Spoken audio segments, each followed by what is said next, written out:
After an adventure down in South America, our drivers return to the States and get ready to tackle a classic. Watkins Glen tends to produce some unusual results in this league, yet it has only appeared on the schedule in 6 of the 9 seasons. Let's see if today's race gives it reason to return as we get ready to watch Round 8 of the Autobahn Sportscar Challenge. And you'll see it all live here on the Global SimRacing Channel. Hi, I'm Joe Peak, and with me in the booth today is Chad Irvine and DJ Clark. Behind the scenes is our director, Sean Crackers Ambrose, and he's using cameras provided by Dougie Beard. Watkins Glen's association with sports car racing goes all the way back to before this version of the track was built. Indeed, racing here began on the public roads. Let's head to our track guide to find out more about this popular venue.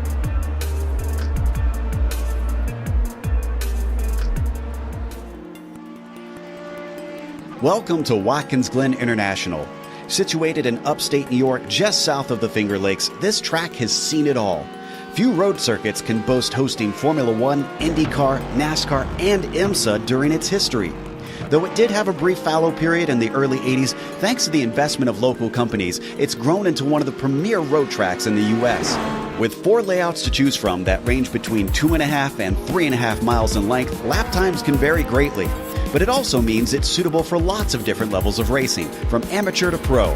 The one thing that stays consistent no matter which car and which layout you're using is that Watkins Glen means speed. Many of the straights are very long, and the majority of the corners are fast sweepers. Some of them include a surprising amount of banking as well. Combine that with the proximity of the barriers, and this historic circuit retains a very old-school feel.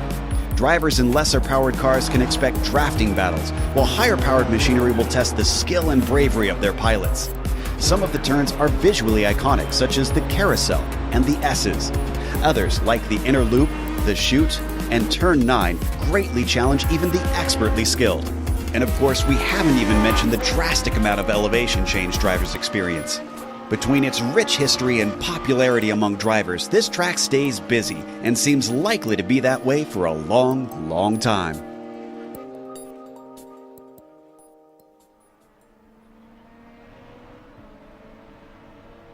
Well, DJ, this is a place where IMSA brings pretty similar cars here, so would that give us a good idea of what we've got in store for us today? I think it should, Joe. You know, all of these cars, they're gonna have a good time here, but they are gonna find it a little bit of a challenge as well. The trickiest part of the track is really going to be the boot section. That is the run from the outer loop all the way down through the chute, the toe, the heel, all of that stuff that we like to talk about. And what that's going to make incredibly hard, especially for these faster class cars, is getting caught behind a slower GT car in that area can cost you massive amounts of lap time. It's one of the things about Watkins Glen. There's not a lot of super heavy braking zones to affect a really good pass, so getting caught behind some of those slower cars is really, really going to hurt them. These LMP2s, though, they are going to be at least 9 seconds a lap faster than even our GTEs, so that's going to be a major thing to watch. We're going to have a lot of lap traffic to deal with, but as always at Watkins Glen, the best overtaking opportunity probably going to be going in through the outer loop, and you're going to see plenty of too-wide action as drivers get into that corner side by side, and then they'll continue it down into the chute and around into the toe. It's one of the things that makes the Glen so spectacular is that you have a lot of opportunities for these fightbacks. Should be fun, and hopefully we will get some action out there. We certainly had some last week, and it's changed up the championship for the prototypes a little bit. Jason DeVries, with his win, has closed in within 4 points of David Williams. So things remaining incredibly tight up at the top. Paul Darling still only 10 points behind the lead as well, and 2 points separated between himself and Josh Wolf. Wolf continuing his consistency to try and stay in the hunt. Billy Smith is a little ways back, probably needs some good results here to try and find himself in the fight. What about the GTLM championship here, DJ? How's that looking? Well, after a very rough going 2 weeks ago, Ross Booth bounced back to take a win last week, and that puts him just 2 points behind Kevin Binkley. But those two drivers are absolutely separating themselves over the rest of the field. Christopher Pies is 41 points back of the leader, Binkley. Bennett only 7 points behind him, so that is a little bit of a challenge coming on. But Marc-Antoine Thibault right up behind Bennett, only 2 points back. That battle for third really starting to get spicy. Of course, we have the GTD cars with the GT Am class. Well, Chad, how are we sitting there? Well, Ryan Walsh has a 10-point lead, but only there are two drivers that are sitting 10 points back. One of those is Kevin Santana, and he struggling the last couple of weeks. 5 consecutive podiums to start the year, and then at Interlagos or in Road America, 12th and 15th the last 2 weeks. So his consistency is really going away. Have to see if he can't get that back here. But further back, Jeremy Rhodes, 49 points back, then 59 to Sherburne, and then a 3-way tie for 5th between Perry, Robertson, and Schmidt. So really the top 3, tight contention with only 10 points separating the 3 of them. Certainly looks like it should stay interesting. Well, we also have a teams championship, and DMG United is up at the top of that. It's a little bit closer between Satellite Racing and Laprats Racing. 30 points behind and 42 points behind, so only 12 splitting them. And then you get another decent jump down to Autobahn East, who sit in 4th place, as well as Autobahn North in P5. So things splitting apart a little bit, but it could crunch back together. That may sound like a lot of points. And, of course, with 3 drivers contributing each round to those points, it could swap around. You just never know. So, for today's race details, DJ, what do the drivers have to deal with? Well, they are going to have to deal with the twists and turns of Watkins Glen for 60 minutes out here today. Each one of the car classes, the LMP2s, the GT Pros, and the GT Ams, they all have 15-minute multiple car qualifying. The LMP2 is currently on track for it right now.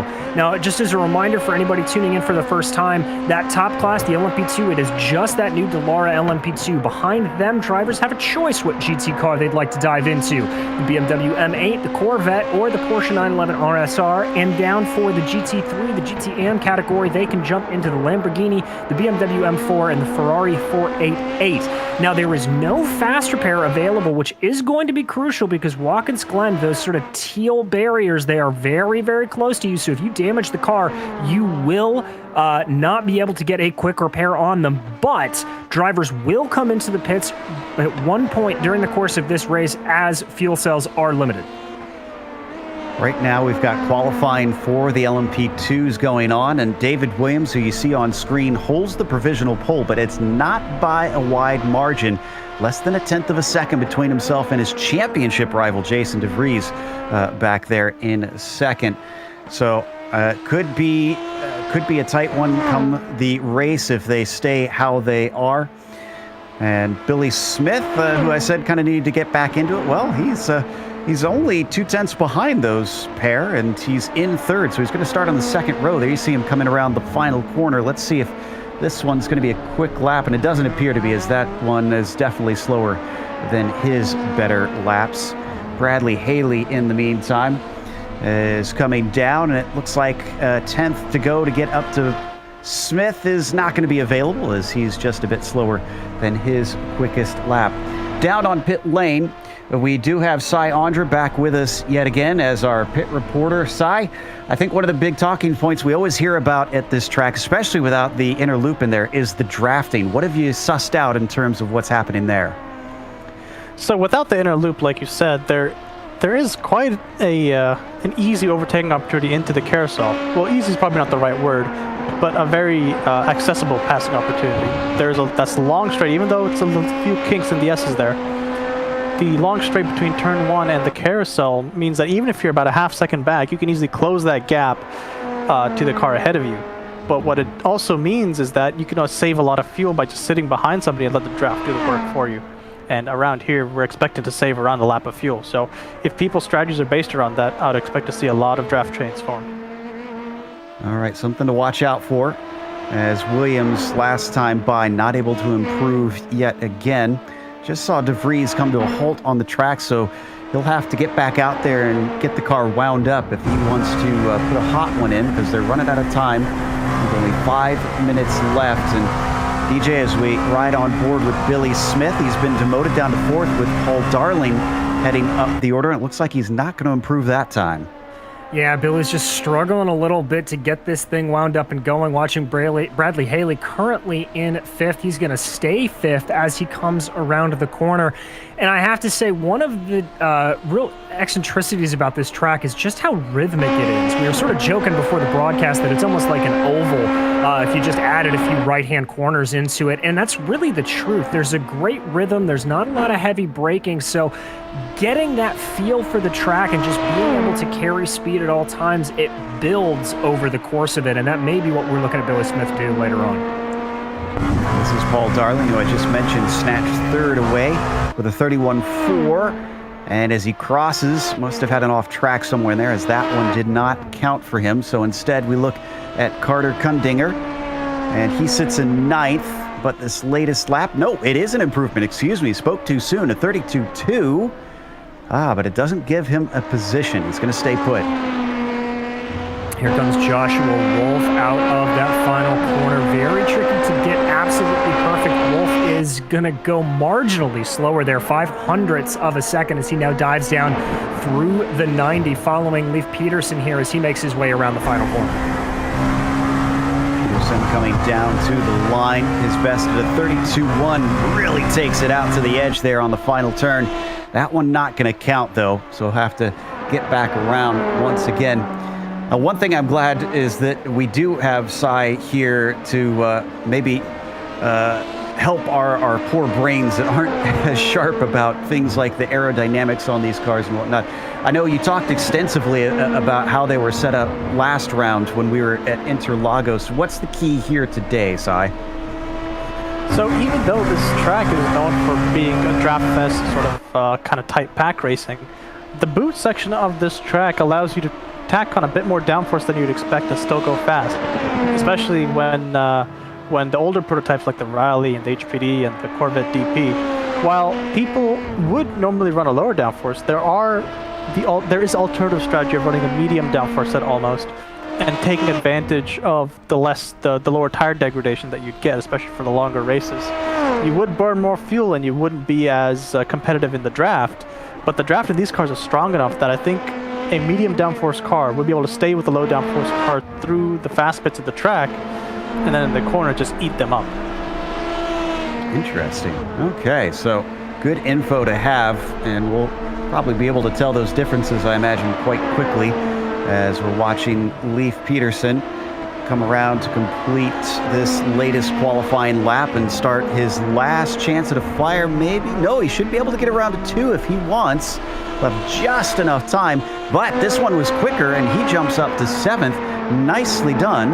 David Warner, in the meantime, we're on board with, comes out of the last couple turns, trying to get off of the back row of the grid. Here he goes, Joe. Now working in through this last corner, you got to do just a little bit of brush braking. You don't really want to ride too much of the curbing there on the inside. It's a very abrasive high curve, can throw the car off. He's going to cross the line here, able to go faster with the 32.594, and that will move him up ever so slightly, I believe. Into 11th, actually. Luke Carbonneau is next. This one, unfortunately, not going to be any quicker. Cancian, who sits in 12th, also failing to set a faster time. Now we are on to the final flyer for a lot of drivers. Paul Darling will get one last go. This one he will definitely need because he did not improve about 0.2 to make up to get the pole. And now we watch our provisional pole sitter, Paul Williams, coming through, getting through that final corner. Sorry, that's David Williams, my bad. Coming down the front straightaway now. I don't think this is going to be a perfect fast lap for him. It is not, but he does have a little bit of traffic in front of him that could help him pick up a little bit of draft coming up through the S's. It could be a tricky little move on his part. Wilson, who comes around the last turn. Will he be the last one to get another flyer here? That one didn't count for him regardless. Up next, yeah, Jason DeVries, who is well back. You can see he's still on the boot section as, oh, he struggles to catch it in the last few seconds. Not sure if this is going to be a fast one. And he abandons it. He's done for the day. And Joe, it is so easy to do that going through that corner. The corner just breaks away to you as you're starting to hit the apex. You get the power a little bit too early. It'll really start to snap. But now we watch Luke Carbonell coming through the last two corners. Luke currently sat in 10th, hoping to move up the charts. He's got to make up about a 1/10 and a quarter to get ahead of Mark Wilson. And he's actually only a second behind our pole sitter right now here in 10th. He does go faster, a 31.9, and that's going to get him up into 7th. Nice job for him. Here we follow Carter Kundinger, who has been bumped down the order into 8th place, trying to improve on that 32.0, and he is not going to do it. He's going to pull into the pits. He'll stay 8th.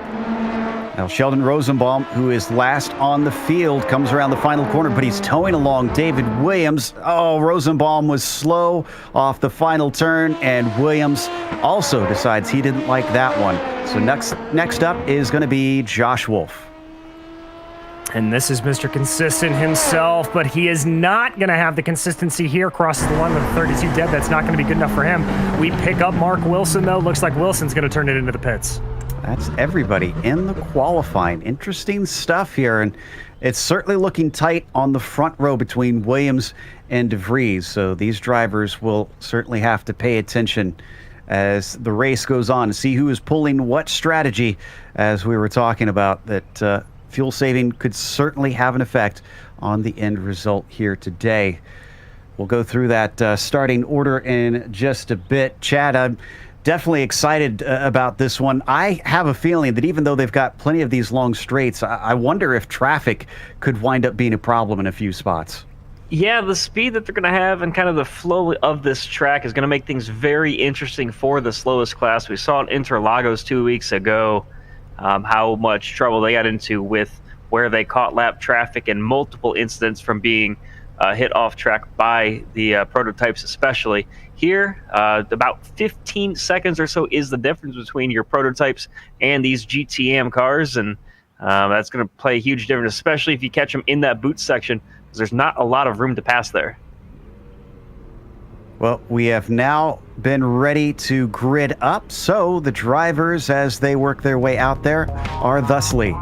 David Williams will be on the pole with Jason DeVries starting second. It is Paul Darling who starts in third today with Billy Smith in P4. Bradley Haley will be fifth, and then Josh Wolf to his outside in sixth. You've got Luke Carbonell on the inside of the next row. Carter Kundinger starting eighth, and Leif Peterson in ninth. Then it's Mark Wilson in P10.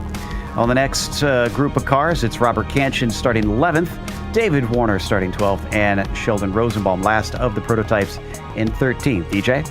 Starting off first and second in your GTE class are the exact drivers who are that way in their championship. Kevin Binkley ahead of Ross Booth. Behind them, Young Park and Paul Slavonic will be making up the top four, followed by Vance Bow and Mo Islam. Starting off seventh will be Christopher Pies, Paul Lindsay behind him in eighth. Stephen Jeffrey will line up ninth, followed by Marc-Antoine Thibault in 10th, Olivier Turcotte in 11th, Jimbo Pfeiffer in 12th, and rounding out your GTE category, it'll be Jerry Muller and Dominic Dornenberg. And back in the GTMs, Ryan Wash, your championship leader, is your pole sitter with Joey Atterbury to his outside. And Atterbury right there, 10 points back, as we mentioned, second in the points right now. Luke Schmidt and Ryan Robertson on the second row. Then Eric Trapeau, Mark Kajowski, row 3. Joe Stifel and Kevin Santana. Santana is struggling a little bit in qualifying today, but hopefully he can work his way up and try to improve on his last couple of finishes. That's Mark Scheidel and David Perry, Shane Hunter and Chris Sherburne in row 6. Then Matt Owens and Sean Reese, row 7. Jared Eaton and Dale Green. And Joey Trungale wraps up the field. All right, and we can never let our co-commentators get away from it. It's time for those traditional picks. We'll start with you, DJ. The prototypes and the GT Pros. Who do you think's got it? Well, I'm going to be looking at Jason DeVries here, starting off in second in those prototypes. He is a very aggressive driver, and I think his aggressive driving style will really suit the fast-flowing nature of Watkins Glen. Looking back into those GTEs, I'm going to have to say number 2 again, Ross Booth. I think he is very, very hungry after getting that win last week at Road America. He's going to want to continue to do it here, and I think he's going to take the fight to Kevin Binkley. What about you, Chad? Anybody caught your eye? Well, it is March Madness after all, so I have to go with a little bit of an upset pick. You can't always pick the chalk like I've been doing lately last couple of weeks. So I'm going to have to go with the guy starting in third. I haven't picked him yet this season. Let's see if Luke Schmidt can get his best finish of the season and wrap this one up here at Watkins Glen. Interesting pick, too, because Ryan Wash has been on a bit of a run, and we know Atterbury can tend to be strong, so that'll be a fun one if Luke manages to get himself victory. In the meantime, we have a special camera tonight as Paul Slavonic is going to be joining us from his sim rig. There you can see him now, of course, running in a VR headset. He won't really be able to say hi too much, but hopefully we'll get to check in and see what his perspective is. There you can see exactly what he sees with our helmet cam as well, riding on board inside his GT Pro car. Should be fun times as we have 60 minutes to try and see what the driver experiences right from their very home here in the world of sim racing. Already heading into the toe of the boot. Cy, the worries of that pit lane isn't just about what strategy you're going to be running. I have a feeling the pit entry and pit exit are going to require a little bit of practice. It's very easy for a GT3 car to be punted, and I've seen it before, both when I was in the car and when I've been spectating others. People want to take that last corner as quickly as possible, then cut across the track to the pit entry while braking at the same time. If an LMP car catches a GTE or a GT3 while doing that, that's an easy punt situation, and those yellow attenuators don't take prisoners. That's a good point. So it's something of a danger zone for our drivers. Hopefully everybody's heads up when they head into the pits. They did get a briefing before the race, and the stewards did tell them to make sure and watch out when we enter the pit window so that you don't run into anybody. So as we come off of the heel of the boot, David Williams will have control, and David has been having a pretty good season here, as he's only been off the podium twice, but he missed out on the win last week, or 2 weeks ago rather, at Interlagos after finally getting his first victory at Road America. But his consistency has been his friend. Can he keep that up, or will Jason DeVries manage to overtake him in the points today? We come out of the final corner any moment now. The Porsche pace car leading them across. Should duck away. There it goes. Williams waits, and now he accelerates. Green flag is out. A big jump over Jason DeVries, and here comes Paul Darling down to the inside. Oh, and a huge weave from Billy Smith, taking it 3 wide down into the 90. Is he going to be able to get through cleanly? It looks like he doesn't get the exit, though. Let's go to the GT Pros. Everybody looking pretty good here, just running 2x2. That looks like Ross Booth tucking back behind Kevin Binkley, although on the inside, I believe that's Vance Bow trying to make a move. Sticks it in there, Bow getting forced to the outside. That's Slavonic up into fourth, our onboard driver. In fact, the GTMs rolling 2x2 down the field. They take to the green and get underway cleanly, swerving to the inside. Are they going to have it 3 wide? That's further back. In fact, they'll think better of it. And everybody gets through turn number 1. So far, so good, and clear track up ahead. Great to see everybody keep their head. It can often be a little bit of chaos through the first corner at Watkins Glen. I can tell you that Paul Darling lost 2 spots. He nearly got by Jason DeVries and actually was ahead of him into the outer loop, but then he went wide. DeVries went back through, and Smith caught him as well. Well, and Joe, to jump you around ever so slightly, I can tell you that Ross Booth was the first driver to take full advantage of the draft. He's been able to move his way up into P1 of the GTEs. Oh, and we had an issue with Slavonic, and I think this was in the chutes. Oh, it was a big incident. We're going to go back to it in a bit. Vance Bow involved in that one as well. Looks like both of them are running again, but not the way that they wanted this race to kick off, as We see our GT Pro leaders come out of the boot section. Ross Booth leads Kevin Binkley, interestingly. And unfortunately, the cars that did have trouble able to get out of the way and actually maintain their spot in front of the GTM category. Wash still leads Atterbury with Schmidt close behind in third. In fact, very close to the back of Wash as Atterbury was nearly breathing down his neck coming through turn 9. He falls back a little bit now that they're back on the main course. See if he can run this one back down. Probably use a little bit of that slipstream once they head up the back stretch. Whoa, did he clip the wall there? It was very close. I think he might have, but the damage doesn't look very significant. And we got a battle for second. This is in LMP2. DeVries fending off Billy Smith, who was to his outside coming into the toe of the boot as he switches back over once again. DeVries playing defense, then drifts back to the racing line. Felt safe enough there, but this is costing them time. It's 1.8 seconds up to Williams. And you can see there Paul Darling starting to get very interested as well, starting to poke his nose around Billy Smith. And that, Joe, is exactly what I talked about, that ability to fight back and continue a battle going around through the boot. We ride on board with Paul Darling.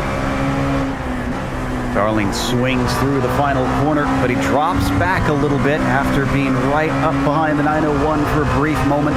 Who's going to get the better run off of the 90? Williams just took the fastest lap of the race that time through, so he's clearly enjoying this clean air in front of him. They all swing wide into the paved runoff and now accelerate up the hill. Well, Joe, I was going to say that falling back from Paul Darling may have been a little bit strategic to try to give himself ever bit of a gap up to Billy Smith and maximize the run. I think he may be a little far back, though, here to make that work. I don't think Smith has the same problem as he closes quite a bit on DeVries, but then runs out of straightaway. Darling was deep into the corner on the outer loop, and then also was not able to effect a pass. So these three stay in line. DeVries second, Smith third, Darling fourth. Ooh, is Binkley got a good shot here to try and get by Booth. They started in the reverse order. Binkley wants it back. He's pulled up to that Chevy Corvette and is going to poke his nose down to the inside in the carousel, then decides better of it. And Joe, that may just be a little bit of what Cy was talking about in the beginning of the broadcast. I think Kevin Binkley may be thinking a little bit about fuel strategy, letting Ross Booth lead here and burn a little bit more fuel. And it's never too early to start thinking long term, especially when it comes to fuel strategy. He's sticking with him, though, not letting him get away. They've got Young Park about a second back from them in the first Porsche in the group, as we have a change for the lead down in the GTDs. Yeah, there was contact as well when Atterbury went up the inside. Taking a look here at the replay, you'll see Wash going through the outer loop, just sending it up the inside, and as they enter into the apex of that corner, you'll see on the outside that was Wash. It just ever so slight contact door to door, and Atterbury got the position, but Wash right back on the bumper of George again. As we watch this battle for the lead in the GT Am class, Atterbury breaking hard down into the heel of the boot, but not giving a chance to Wash into there. They fight again. Ryan Robertson is the one behind them. Luke Schmidt has since dropped a couple positions from his grid spot and is in fifth right now. Not looking good for Chad's pick, at least for the time being. And it's also not looking good for Kevin Santana, the guy running tied for second in the championship. He started eighth. He's already dropped 2 places down to 10th. As that was happening, we don't need to go to a replay of it, but I can report that Smith did get by Darling and into third place. Yeah, these guys, Atterbury and Wash, they really seemed to work well together. They were drafting the first couple of laps, and finally Atterbury said, "This is enough. I want to take the lead and lead for a bit myself," and doing a great job of it, not leaving the door open at all for Atterbury to take advantage. Ooh, let's stick with this because I think this is going to be a good shot for Wash. In fact, he's down to the inside. Will he be able to pay him back and get back in front? Atterbury doesn't fight it. He brakes early to stay single file through the carousel. So a quick switch back. I think we got a chance for a replay on that opening incident. Let's see if we can figure out what exactly happened with Slavonic and Bow.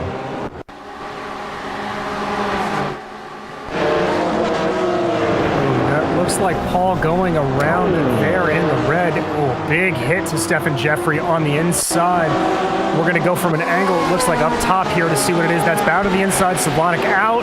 Oh. Tried to turn in. There was a car there. Poor Stefan Jeffrey just kind of picked the wrong place and paid for it dearly on the very first lap. As you said, no spare car, so he basically had to send it immediately into pit lane to take a lot of repairs. Slavonic still running, but unfortunately he is last of the field in that GT Pro class. Ooh. Booth has a fantastic run on Binkley, who has since overtaken the lead in this GT Pro class, but that's going to go right back to Ross Booth, or will it? Booth to the inside in the outer loop. Can he complete the pass? Not quite. Here comes Binkley, back at him to the inside of the satellite racing car. Not going to give up easily and retakes the lead. Oh, I thought for a second there that Ross Booth was going to be able to get the fade out of the carousel, but didn't just get it right. Ooh, a little bit of a run wide there from Kevin Binkley. That's going to cost him ever so slightly. We saw these two battle down into the heel on the last lap, riding on board with Ross Booth right now. He is close behind at 75, decides not to poke his nose out on this lap, though, wants to keep everything nice and fresh. But what that has done is Young Park has now been able to catch that. He's only about 0.4 of a second behind our leaders. Let's keep the cameras here, but real quick, sounds like Cy has some info on already some interclass trouble. Unfortunately, the first lap 2 traffic has yielded a casualty.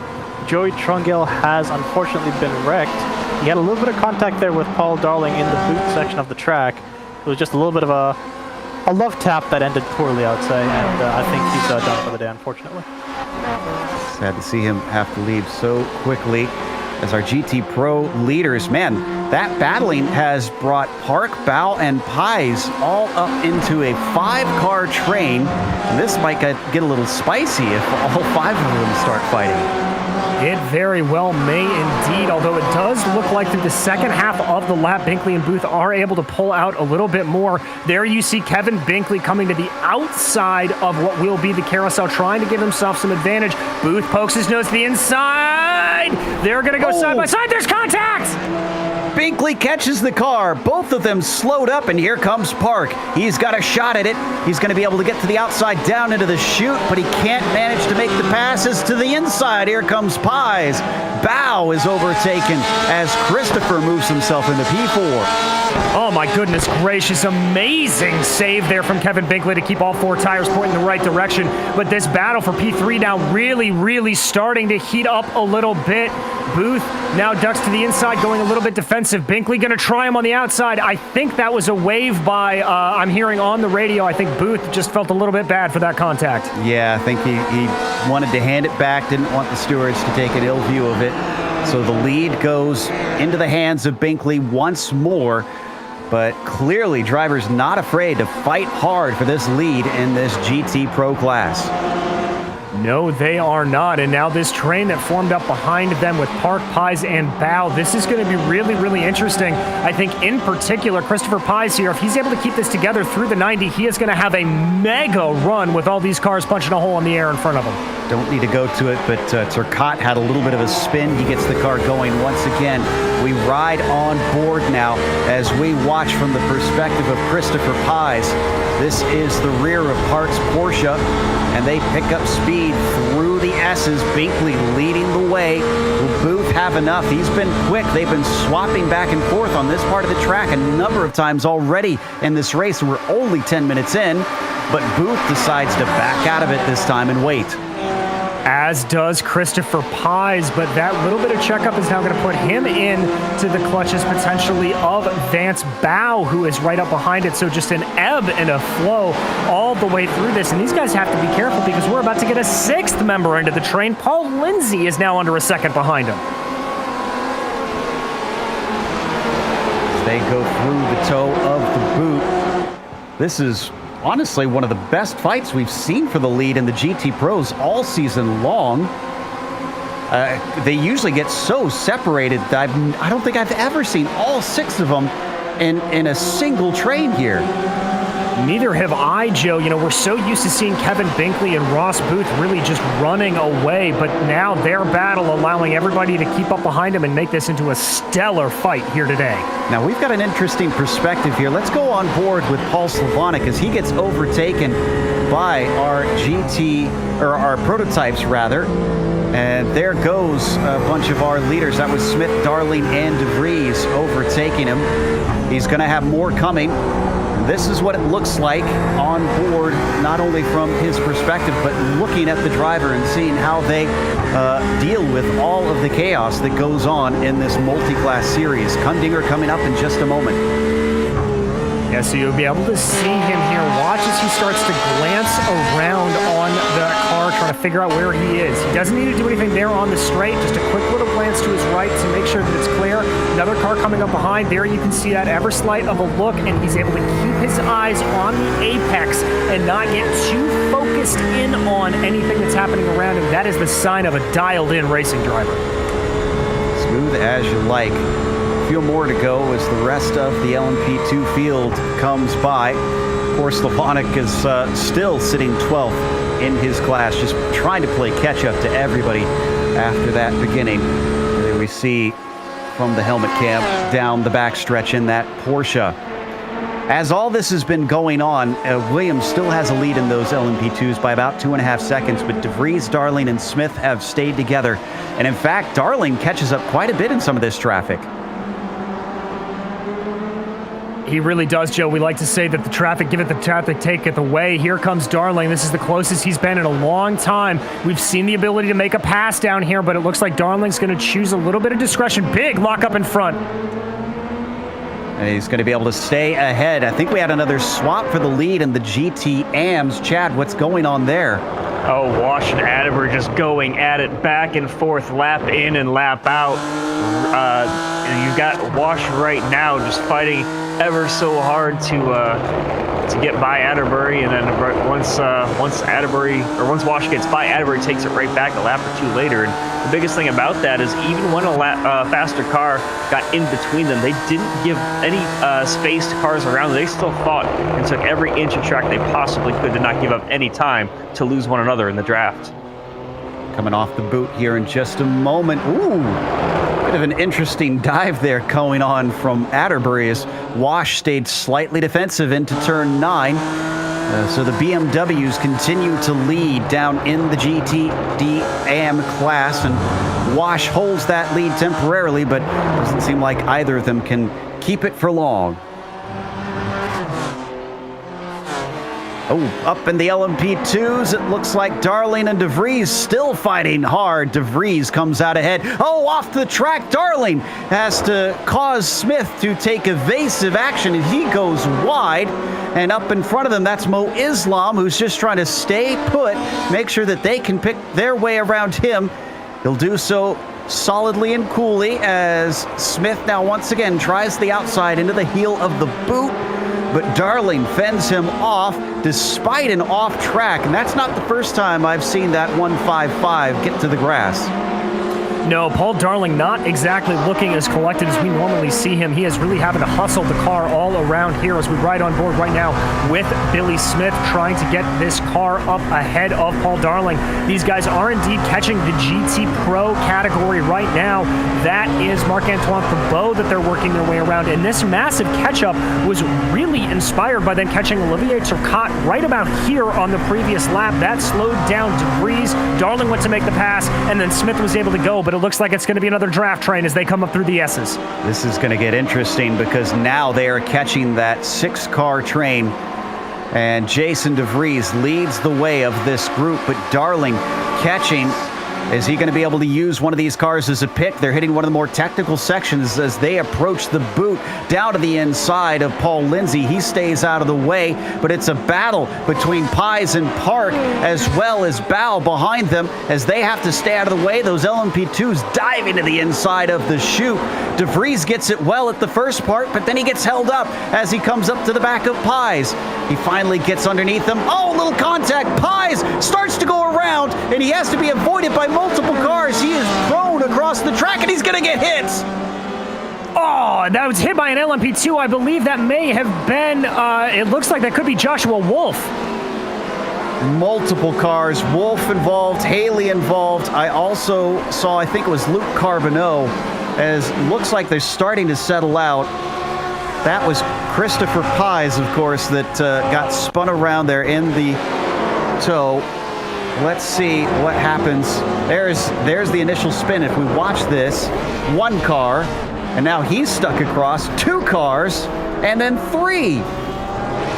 And I have to put the blame onto that a little bit on Joshua Wolf. Christopher Pye's doing the right thing. He just held the brake. He knew cars were coming. He wasn't going to move. Wolf full on into him, and then Wolf starts to move as I believe that's Carbonneau goes to the inside, and that's what really causes to make an even worse stack up. Unfortunately, the big bad has already joined our friend Cy down in pit lane. Cy, can you see what state the car is in? Well, it's not really great. These LMP2s are tanks, but with that amount of front end and rear quarter damage, I'd say his bid for the top 5 is done for the day. He could still get it back on track and get any scraps that he can, but unfortunately, Joshua Wolf is kind of his own undoing there. Well, that still does leave us with a bit of a battle in the prototypes. Darling ahead of Smith. DeVries trying to stretch away a little bit as he's got a gap of about 0.8 of a second. And unfortunately, that Ferrari of Owens, the wrong place at the wrong time for Darling. And no fault of Matt Owens there. He was just driving his line, and Darling coming up with a whole head of steam as now Billy Smith continues to try to track him down.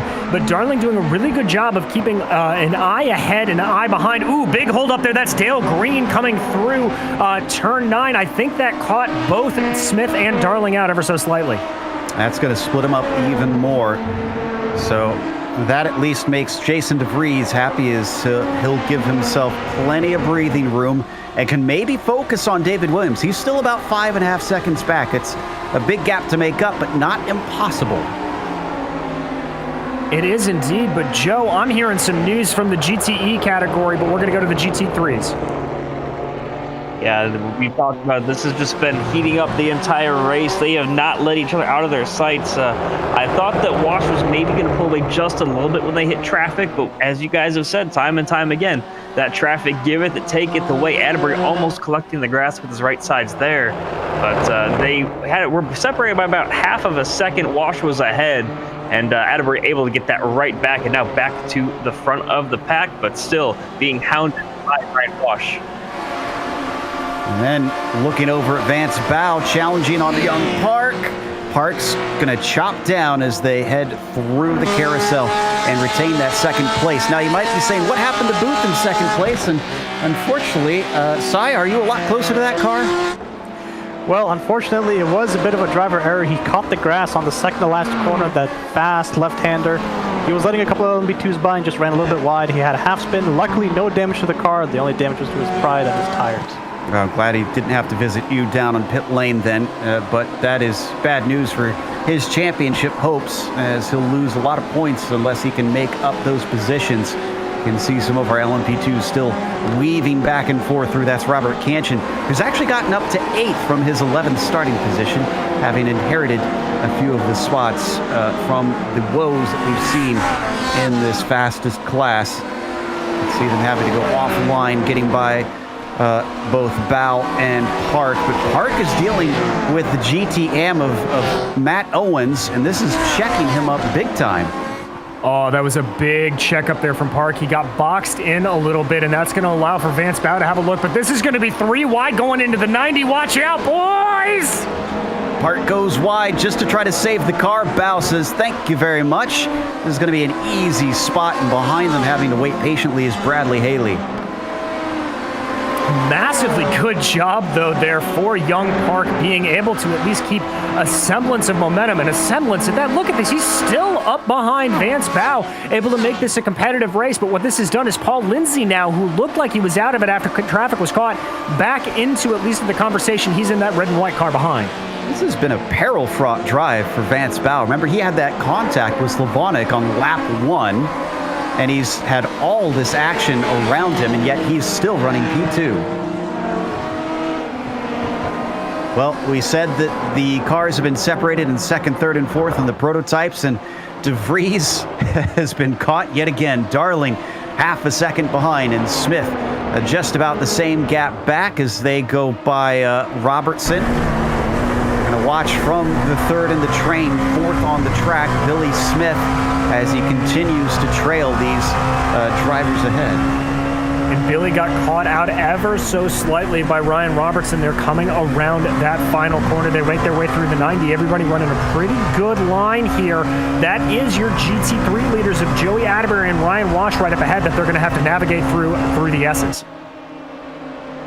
Now those two still P1 and P2 in the GTM, but not sure if we'll see them swap around this time. However, definitely swapping around for a second as Darling was much quicker and DeVries suddenly finds himself in third spot. Yeah, that was just a big checkup there caused by those GT3 leaders that caused DeVries to have to lift off ever so slightly, make sure he wasn't getting into the wall. And Paul Darling, looking right ahead, said, "Thank you very much. I'll move right up." I think we have a sort of scheduled stop in our GT Pros as Pies is in with Cy. Yep, I think this is just about as early as you could get into the pits. Remember, Pies was part of that 3 or 4 car pileup we saw in the heel of the boot there, and I think, or rather the toe of the boot. And I think this is as early as he could pit and still not take an extra stop. He looks like he just took fuel, maybe a little bit of repairs there, 14-second stop. But yeah, I don't think a lot of that damage has been fixed. I can see from the front left of that car. Doesn't look good. Meanwhile, it's not just Bao who's been in some fights, because Hart finds Paul Lindsay on his rear as the number 70 chases a podium finish. See if he can get it. They just went by one of our GT AMs of Jared Eaton. And as they continue out of the heel of the boot, they're going to come up upon Sean Reese next. So now our GT traffic is having to overtake one another. Yeah, and Joe, these cars are a little bit more evenly matched on speed. There's only about a 3 or 4 second difference in between lap times as compared to the almost whopping 10 seconds for the LMP2s. Oh, very aggressive move around there for Young Park. Lindsay going to follow behind him here down the front straightaway. Judging by how I've seen Lindsay drive today, I think he is going to try to take this at the most opportune time he can find. He has driven thus far just ultimately conservative, letting everything else happen in front of him and picking up the pieces. It's a very measured drive from Lindsay today. See if he's got enough of a slipstream as his fellow Porsche driver up ahead breaks the wind. The 18 going to have to push that little bit harder. Lindsay gains, but he doesn't gain enough. They come up to the braking into the carousel, and they'll stay put where they are. This is still behind Kevin Binkley, by the way, who's ever since the spin from Booth has managed to hold the lead and hold a gap of about 3.3 seconds. Well, and that gap is going to be absolutely crucial for Binkley. He wants to keep out of about a second to a second and a half of a gap, because that will mean he is out of effective draft range of Vance Bao. So he's doing exactly what he needs to do. Let's head back to that GTM lead battle. We keep jumping away from it, but Chad, it feels like they have never been split by more than, what, half a second? It's been half of a second at the most, and I don't think either of them has led more than maybe 3 consecutive laps. Just that's how often they've been swapping it back and forth, and you see the gap between them right now. It's about 4 or 5 car lengths, and that's going to be gone as soon as they get back to this carousel here, because entering the boot is exactly where Joey Atterbury loves to make up the most time, especially as the trailing car in this tandem. Mark Wilson that you're going to see zip by on the left side, along with Bradley Haley, I think. I'm not sure if he can get past both of them, though. He's catching quickly. There it goes one, and he's going to get both of them, but they're not going to change positions. Wash will retain the GTM lead. Looks like we have Mo Islam also taking a stop close to the halfway point. Is there any advantage to this strategy, Cy, or are you a bit confused by this one? I think it makes perfect sense. He's pitting early, so he's not going to get those fast laps that you get on lower fuel. But it does mean I think he's going to skip the majority of the LMP2 traffic that's going to be coming through. So playing it smart here. Depends on how much traffic or how much time he would have lost in traffic. But you can see there, the LMP2s fly right by as he comes out of the pits. Yeah, that timing looks perfect there for that Porsche. So back on track, and let's see if it helps him maybe gain a few spots, having to do less moving out of the way from the prototypes. Let's go to the GT-AMs, but let's do something other than our leaders. Chad, you've got a good battle in the mid-pack. Yeah, Kedrowski and Schindel, they've been battling the entire race as well, because there's more than just two guys battling in this GT-AM field. And I mean, you can see them, they've got about the same interval that Wash and Atterbury have had. And of course, once they get to this high-speed section, that gap closes real quick with the way the draft works out. Down the front stretch, waiting to get that toe and seeing if he could take advantage of it as the two of them head out of the 90. They've also got Kevin Santana behind them. Santana really not looking as good as we're used to seeing him, Chad. Even in qualifying, it didn't look like he had the pace.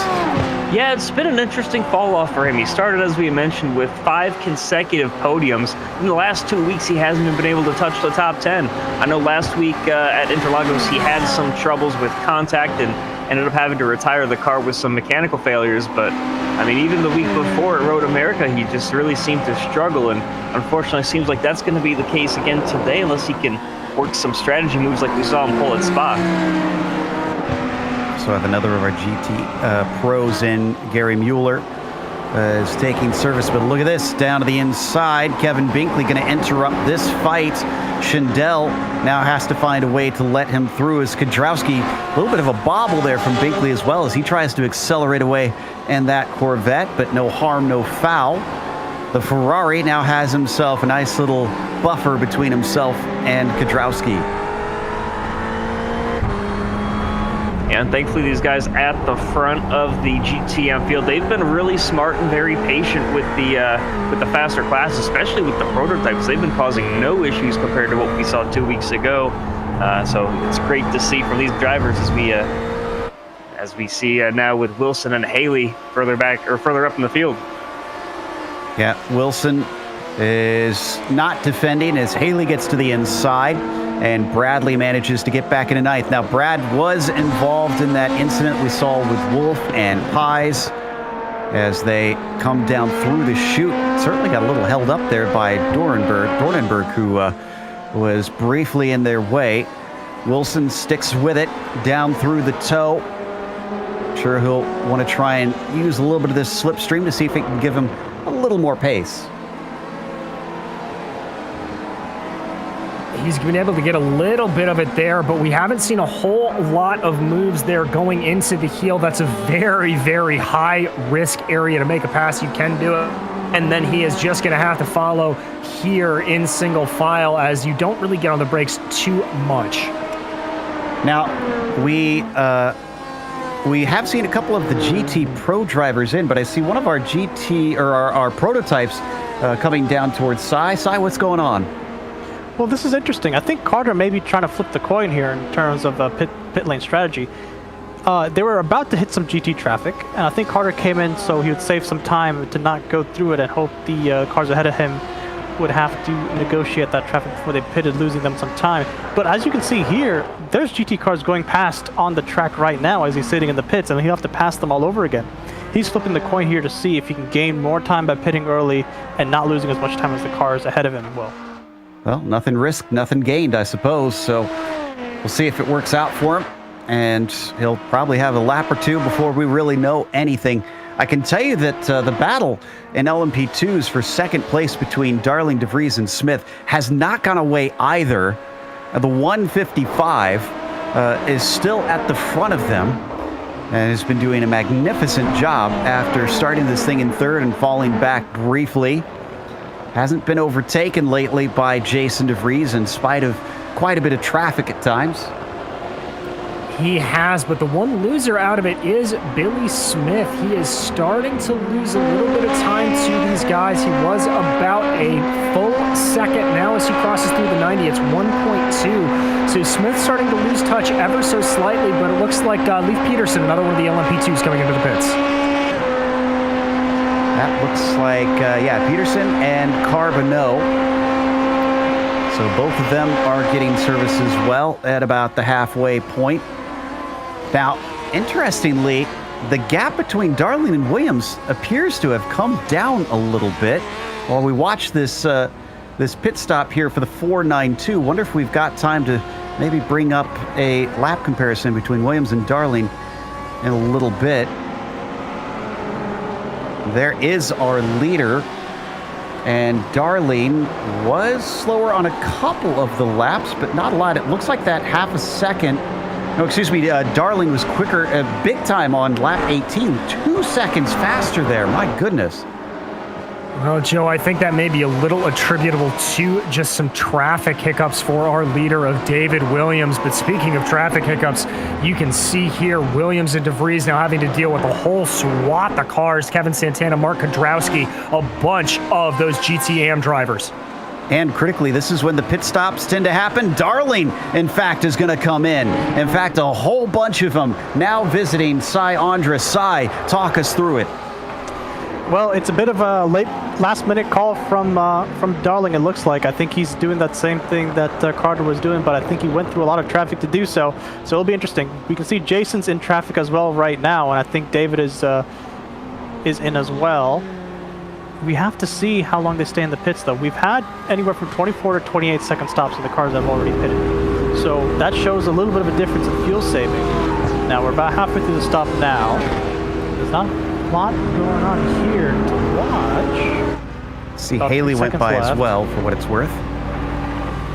And here we go. Yes, David, 25-second stop. And Darling with a 24-second stop. So Darling was saving a little bit more fuel.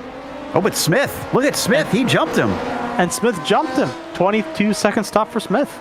Wow, so Billy Smith, maybe he was hanging back on purpose there, as that gets him what should be second place once things settle out. But we're waiting on DeVries and Haley to take their stops, and then it should all cycle through. But Williams is our highest pitter currently, who is out in third and should re-inherit the lead. And the other side of that, Joe, is that Billy could have short-fueled the car a little bit and is counting a little bit of fuel saving to get him to the end and just wants that track position. We're watching from Paul Darling as he gets awful close to the back of that 206. And they're going to go by a little bit of that traffic as Billy Smith takes it down to the toe of the boot past Mo Islam. Behind them, Sheldon Rosenbaum has yet to pit. Maybe a little slow off of the toe of the boot there for our second place driver, and Paul Darling is going to attack, coming hard on the brakes down into the heel of the boot. They go side by side through that corner.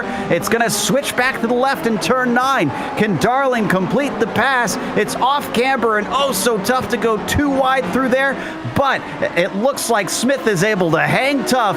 Oh, this traffic is not going to bode well for them because that's Luke Schmidt up in front, and it acts as a pick that helps Billy Smith retain his spot.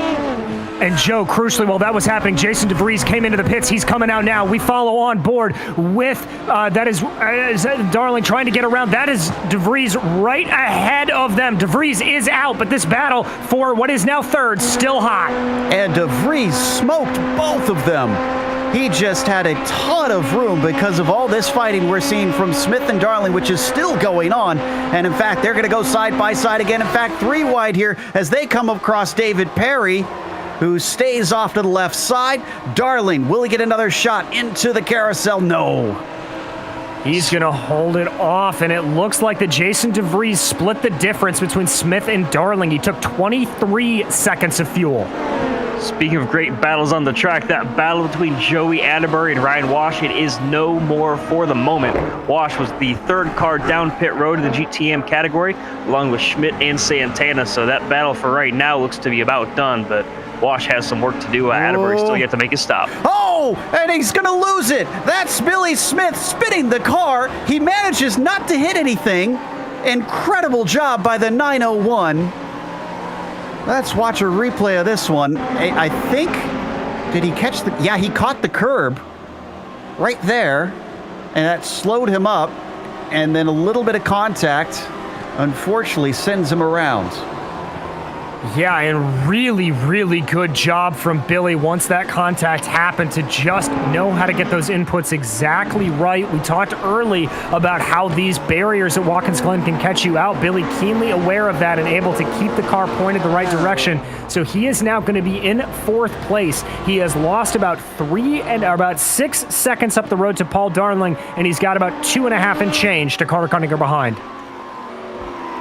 As we head back to the battle in our GTM, Schindel and Kudrowski battling for 4th after a few of the drivers ahead of them have pitted. But Chad, it looks like Kudrowski is still eager on this one as he takes a poke into the chute. He's been behind for most of this battle, but very aggressive the entire time, peeking his nose every opportunity that he gets. They've worked their way up to 4th and 5th in class right now, but that's only because 2 or 3 cars in front of them have pitted. Have to see when the rest of them decide to come in, especially if Kudrowski decides to stick with Schindel to wrap up this battle. Wish we had more of a chance to watch them because it's been a great battle, but so is this one between Haley and Carbonneau, still plowing his way through the field. This is for position. Both have stopped around the outside of the carousel.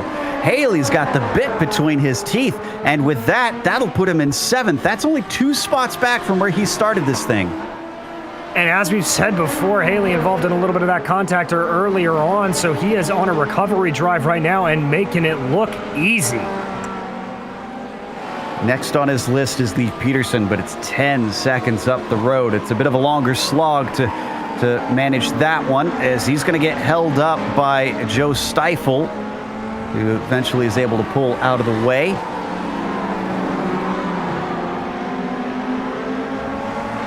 And I think, Schindel just came into the pits, so that splits up that battle with Kudrowski with 20 minutes left to go on the clock. Still waiting for a number of GT Am and GT Pro drivers to duck on in and finish off their strategy calls, weaving back and forth down the front stretch, trying to break the slipstream. Bradley Haley toes along Luke Carbonneau. As out of the pits, that is Mark Schindel that I just mentioned, returning to the track. Let's see if Haley gives enough of a tow for Luke to re-attack that 428. And as we continue to watch this battle, talking about those GTs coming into the pits, your leader, Kevin Binkley, as well as Young Park came in as well. But here comes the move! Looking around the outside, trying to do exactly to Haley as he did to him. Luke Carbonneau, will he split this car? No. He's going to back out of it. No guts, no glory. Dale Green wound up being in the way. Yeah, a little bit of a heartbreak there for Carbonneau, just trying to get back, trying to weave their way through traffic now, seeing what they can do. They both got to go the long way around those slower GT cars. I think that was Carbonneau that got held up a little bit more. There's contact! A Lambo goes around. Who was that? Trying to figure out which of our GT Am cars that was. And while all that is going on, by the way, guys, your leader in GT Am is in as well. The Joey Atterbury to the pits. Robertson follows him in. Drapeau, of course, just in that contact. So everybody now seeming to start their way down pit road here in the GT Am class. That was Jared Eaton in the 21, who unfortunately got tipped around by Carbonneau. Also, a little bit of contact as well with the car of Christopher Pies. So that was just all around just a bit of a mess. Let's take a look at the replay and see if we can dissect this. Well, I need to go back just a little bit from this as it happened just before. Here we go. All right, so that's Pies in the white and blue Porsche on the inside. Carbonneau to his outside. There you see the Lambo. So it looks like there's, just Carbonneau got on the throttle a little bit early. Kind of missed it there, and that's what sent him spinning. Poor Eaton finding himself facing the wrong way, and I think he actually took a tow into pit lane because of that. Looks like he's now finally getting going. And we've Trouble got for Mo Islam in the carousel, by the way, guys, but that battle for the lead in GTM is heating up once again. Yeah, looks like Atterbury and Wash currently running in second behind Sherburne, who is yet to stop. But this will be for the lead. Once we get Sherburne in, they're going to get split momentarily. Robert Cancian puts himself between the two GT Am cars and then leaves them be on the way into turn 9.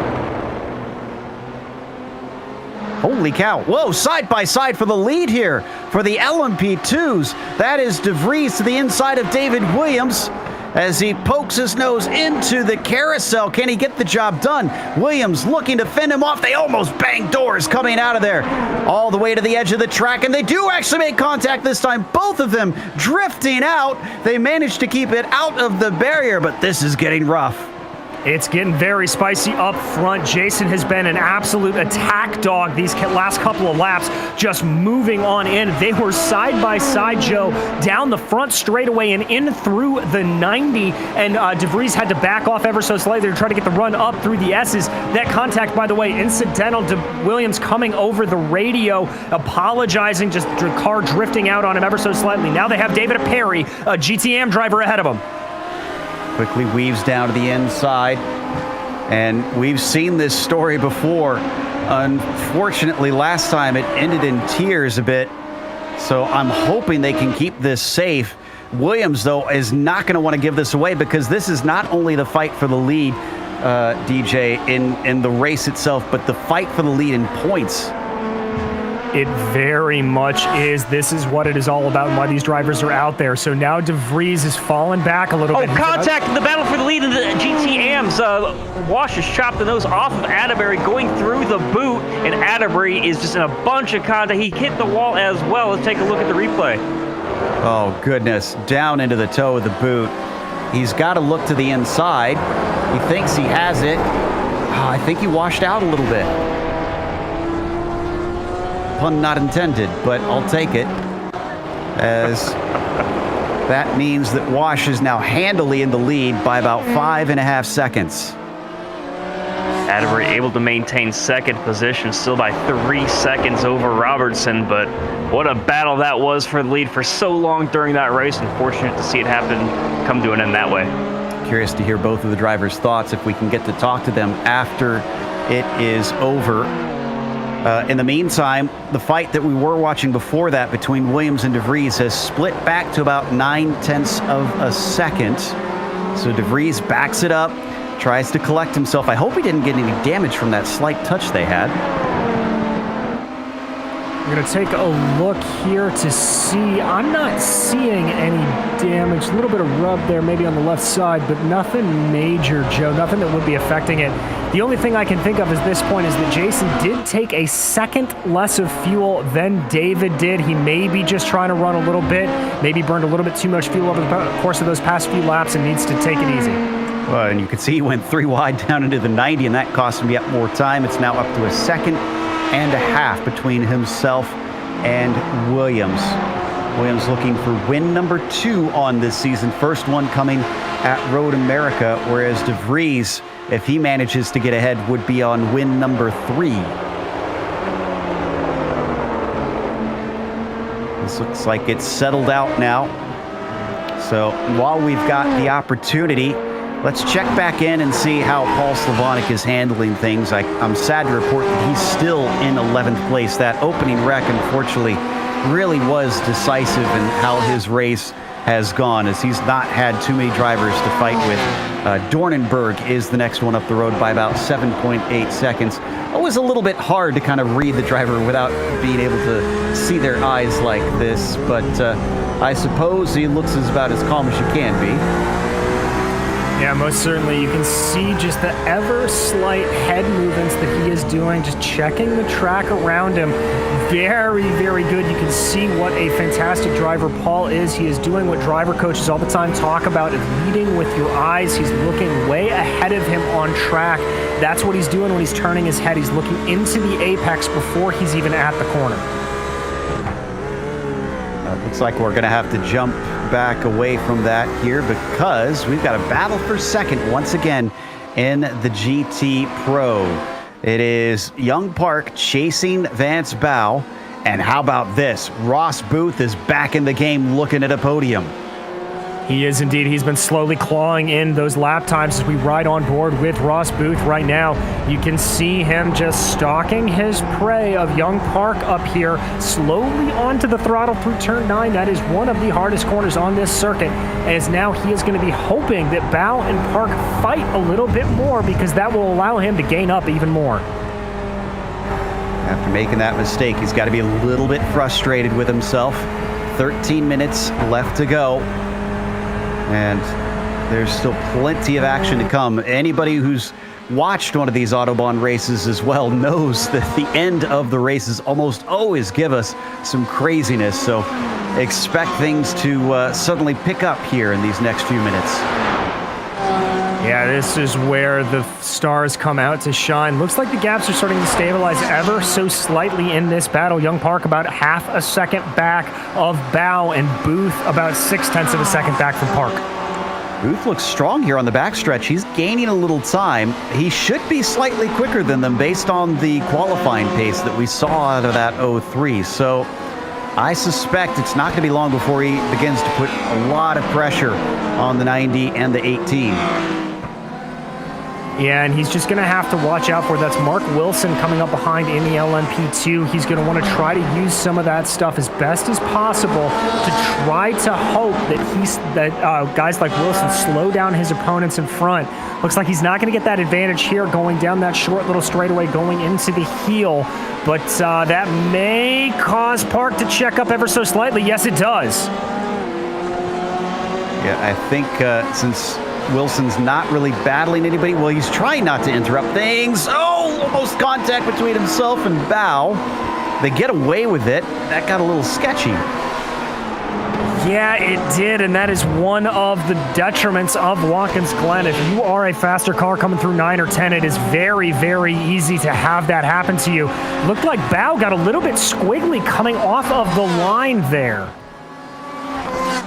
Keeps all of them in play as they get ready to drive up through the S's yet again. And they're coming across Jared Eaton and a few others, Matt Owens, all from the GT AM class. So this is traffic that could play a part in this. Young Park has got a great bit of slipstream. The Porsche on the back of the Corvette. Was he going to have to make it 3 wide, though, as they approach the carousel? Eaton stays as far left as he can go to make sure he gives them plenty of space, but chopping down in front of them, Matt Owens not as aware. Gives just enough space to Vance Bao. They're going to be able to sneak by coming down towards the chute, and no change of position amongst those 3. No change, but Young Park very close up the tailpipe of Vance Bao now. It looked like Ross Booth had a good of a run there, but wasn't able to do it. Now both drivers have to slow down ever so slightly. There they come back up the hill. Better exit from the corner for Young Park. Can he try to make a move down into the heel? Vance looking like he's struggling to get the traction out of the toe of the boot. As well, they've got Sheldon Rosenbaum now trying to carefully find what is the best place to not play a role in this fight amongst our front runners in the GT Pros.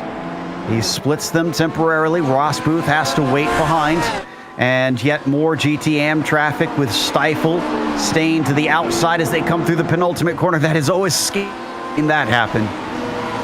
It very, very much is. If you're slightly offline there, it can throw you off. But I have to give massive credit there to Sheldon Rosenbaum. Ultimate patience, not wanting to force the issue and just letting that battle happen. He'll be able to get a nice clean pass here into the 90, but that might check up Bao. Here comes Park on the draft. But it looks like Vance Bao is going to get a little slipstream from Rosenbaum at the start of this. I don't know if it's going to be enough. Yeah, look at Young Park. He is right on top of him as they pick up speed, 160 miles an hour as they crest onto the backstretch. Park in the tire tracks of the number 90, and he doesn't decide to poke out. He stays back in third. Interesting. Joe, looking at those top speed comparisons, it almost looks like Young Park is running a bit of a heavier downforce setup, and the draft just isn't having the massive effect that I would expect it to at the end of that straightaway. And 2 wheels in the dirt. Vance Bao slipping up a little bit. That's going to slow him down. Park to the outside. He opens the door for David Warner, our prototype who wants to get through. which denies the chance for Ross Booth. Unfortunately, he falls back. Park, as close as he is not close enough, and he'll have to stay put. I think this may come down to Park throwing a bit of an unorthodox move into a passing zone we wouldn't normally see, especially if we watch on this lap again, if he sort of stalls out down the second part of that back stretch. This has been a fantastic fight, and it's wild to think this has all been for best of the rest, because Kevin Binkley has basically been cruising up at the front. We do have a little bit of a fight between Schindel and Kadrowski for 5th here in the GT AMs. A look to the inside doesn't get Kadrowski the spot. Kadrowski, lap after lap, just able to hold the draft, peak his nose at the right time, and not able to get the move done. I think it might be the same thing what you guys were talking about with the previous battle with the downforce differences, because Kadrowski can get there, but just can't get the nose tucked in at the end of the straightaway in time to get any sort of move done. But this battle is one of those as well. It's cycled through pit stops, and they're battling as hard as they can, just like we saw out of Wash and Atterbury earlier on in the race. Rich, an update on that. Wash still 7 seconds ahead of Atterbury currently, as they now come through turn 9 here. And we might actually want to go back to Young Park in a second, because Booth is suddenly all over the back of that Porsche. Varying lines there coming through the toe. That's going to be Ross Booth hoping to get a better run off of the corner. Doesn't exactly get it, but he was right up behind the diffuser of Park going through the chute. Not really as close here. Gets some good run there through the heel. He is going to be close. Watch for him to see if he can maybe take advantage of Park's disadvantage on the straights, if that is to be believed. 7 minutes left to go. It takes a bit to get around here in these GT Pro cars, about 1:40. So honestly, they've really got to hustle if they want to get this pass done. They come out of the final turn. Booth stays with it, but this isn't the crucial one. This is it coming up to the 90, looking for as good an exit as he can get. He's going to be hoping to get this just right. A little bit of a narrower run there. I think Park's going to carry a little bit more momentum, but Booth is able to be close enough. You can see that closing speed of the Corvette. Weaves this way and back up the S's. Booth is coming on like a freight train. Yeah, but he's got to pick the side as the satellite car eventually goes off to the left hand. And he's got the momentum. He'll get fully ahead, and then he immediately covers him off. And that was very, very unlucky there a little bit for Young Park. That lapped car up ahead of Sean Reese being on the left-hand side of the road. That allowed for Ross Booth to pick up a little bit of draft on the back straightaway and continue to get more speed as he went along. So move Booth back up into the podium. Nicely done for Ross Booth. He's 1.1 seconds behind Vance Bow. Can he manage to get back to where he began this race? P2 in the GT Pro class. I got a feeling that he's honestly going to have to not only attack but defend, because Park is still right behind him.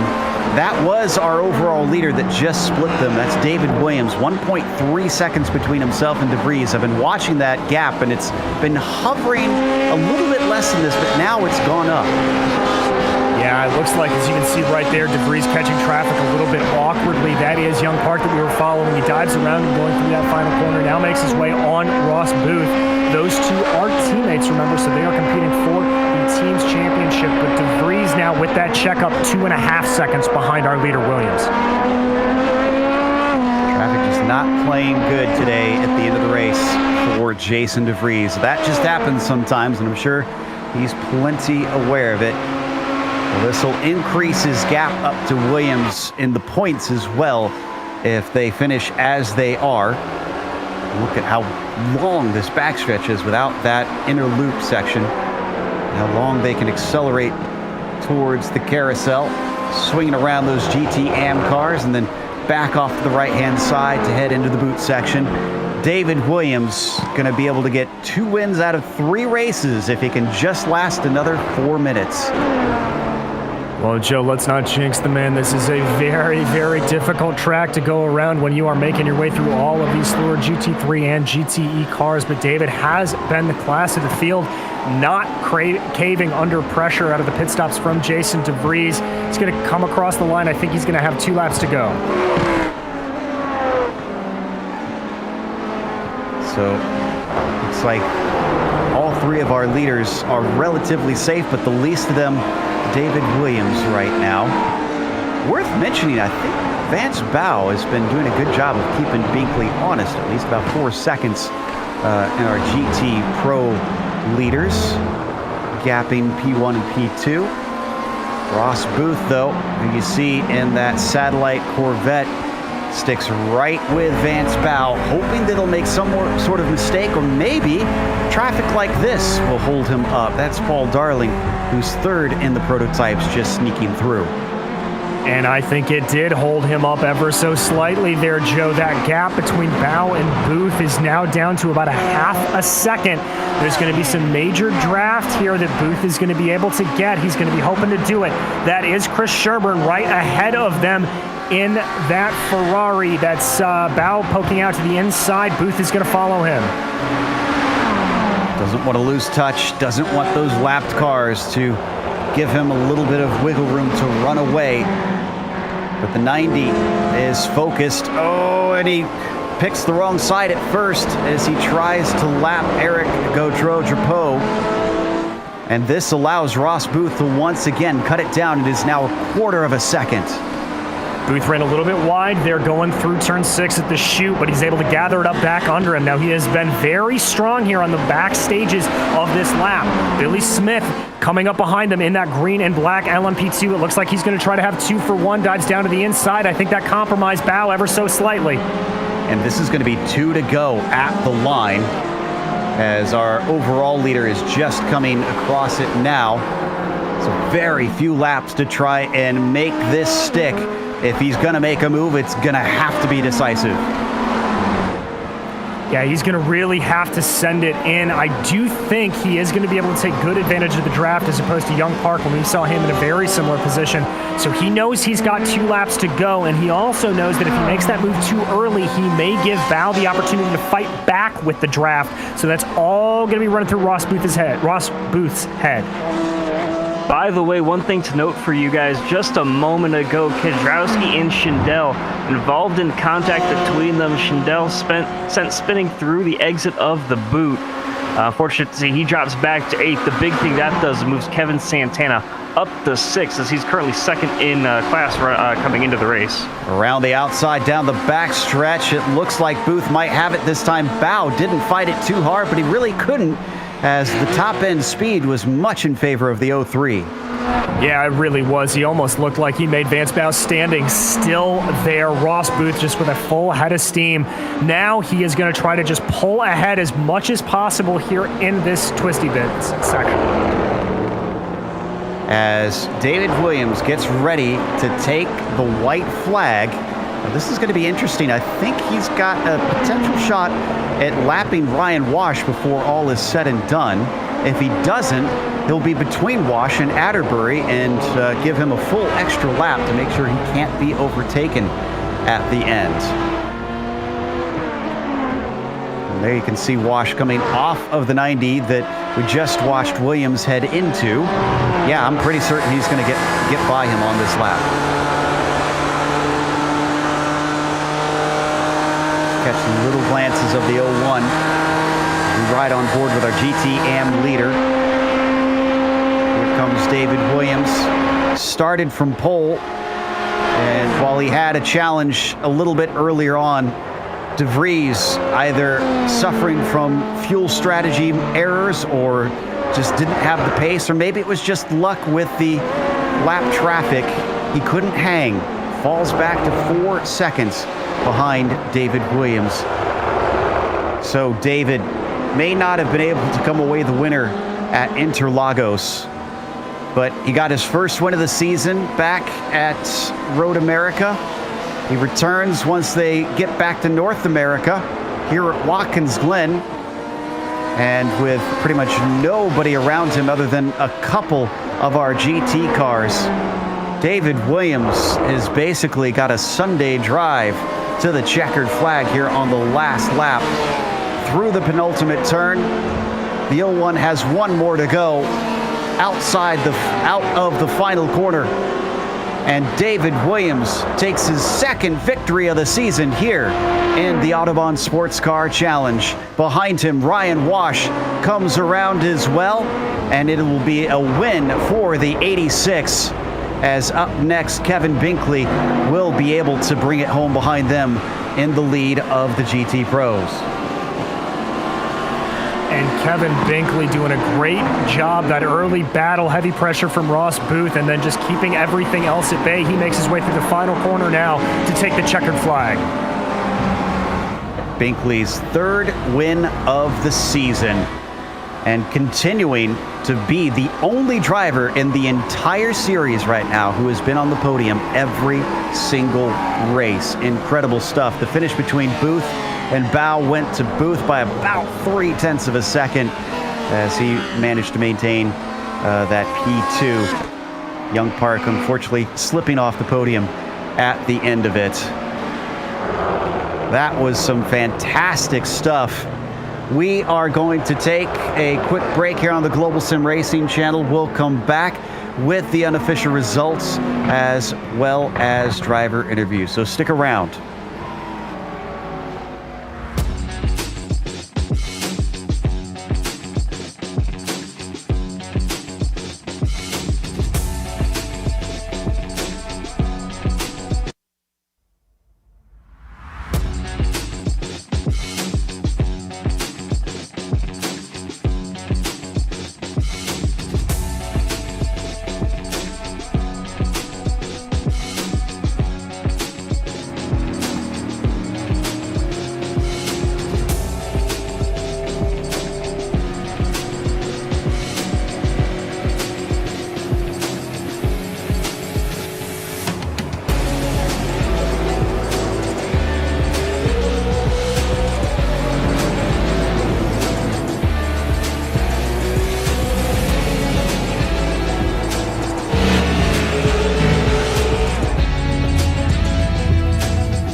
Welcome back to Watkins Glen. Round 8 in the Autobahn Sportscar Challenge gave us quite a fight.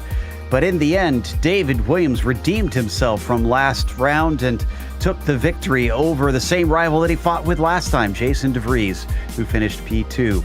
Paul Darling looked like he could have been in that fight a few times, but wound up third and quite a ways back from the pair of them.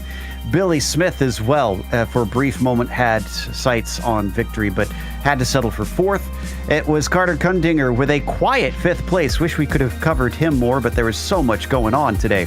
Leif Peterson was sixth, and Bradley Haley an unfortunate seventh after running into someone else's wreck early in the race. Luke Carbonneau was P8 and Robert Canchin was ninth. Then it was Mark Wilson rounding out your top 10 and David Warner, the last of our prototypes able to finish this race.